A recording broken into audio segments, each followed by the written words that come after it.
मित्रांनो, या समुद्राच्या कडेवरती सहज एक भीतीचा भास झाला मला। मित्रांनो, भीती हा शब्दच खरोखर माणसाचं जीवन बदलत असतो।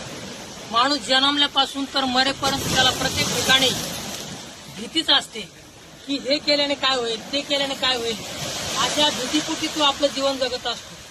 खरंच किती अगदी साधा शब्द आहे भीती, परंतु या भीतीपोटी तो प्रत्येक पाऊल हा अगदी जपून टाकत असतो।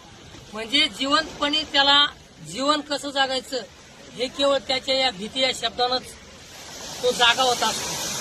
म्हणून मित्रांनो, आपल्या आयुष्यामधली जी भीती आहे ती घालवण्यासाठी आपण जीवन जगताना घर बांधतो आणि चार भिंतीमध्ये आपल्याला सुरक्षित ठेवण्याचा प्रयत्न करतो, परंतु ही भीती मात्र त्याचा कधीच टिकत नाही। आणि जोपर्यंत त्याच्या मनामध्ये भीती आहे तोपर्यंतच तो आपलं जीवन व्यवस्थित जगत असतो।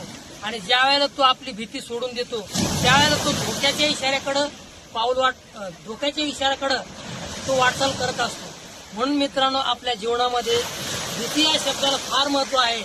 जोपर्यंत तुम्हाला भीती आहे तोपर्यंतच तुम्ही चांगलं काम करणार आहे, आणि ज्या वेळेला तुमच्या मनातील भीती निघून जाईल त्यावेळेला तुम्ही मात्र स्वच्छंदी आणि मनसोक्त आणि मनमुराद अशा गोष्टी केल्याशिवाय राहणार नाही।